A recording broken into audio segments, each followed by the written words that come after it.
আসসালামু আলাইকুম ওরহমতুল্লাহি ওবরাকাতুহ।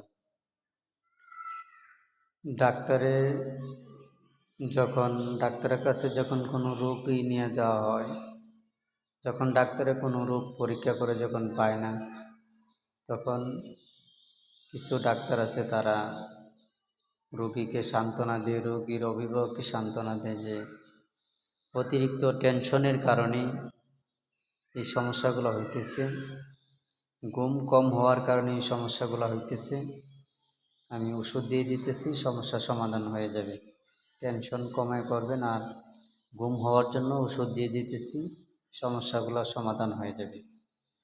সব ডাক্তার না, কিছু ডাক্তার এরকম আছে যারা টেকনিক্যাল জানে, যারা খুব চালাক চতুর মানুষ।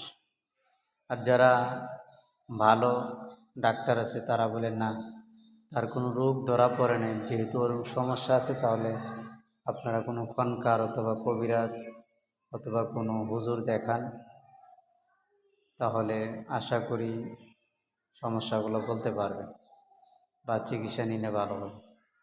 আমাদের কাছে এমন কিছু রোগী আসে, দেখা যায় ডাক্তারে কোনো চিকিৎসা করে রোগ পায় না, কিন্তু আমাদের কাছে আসার পরে পরীক্ষা নিরীক্ষা করার পরে দেখা যায় তার জিন্নাতের সমস্যা, জাদুর সমস্যা, মানুষের প্রতি এগুলো থাকে। আমরা কিভাবে বুঝি? আমরা কোরআনের কিছু আয়াত আছে বিশিষ্ট, যেগুলো আমরা আমল করে, আমরা সাধনা করে আয়ত্ত করেছি, এই সিমগুলো পরে যখন রোগীকে ফু দিই বা পরীক্ষা নিরীক্ষা করি, তখন আমরা বুঝতে পারি রোগীটার কী সমস্যা। জন্য আমরা বুঝতে পারি রোগীটার জিন্নাতের সমস্যা নাকি মানসিক সমস্যা নাকি কী সমস্যা, আমরা বলে দিতে পারি। আল্লাহর কোরআনের মুজিজা রয়েছে।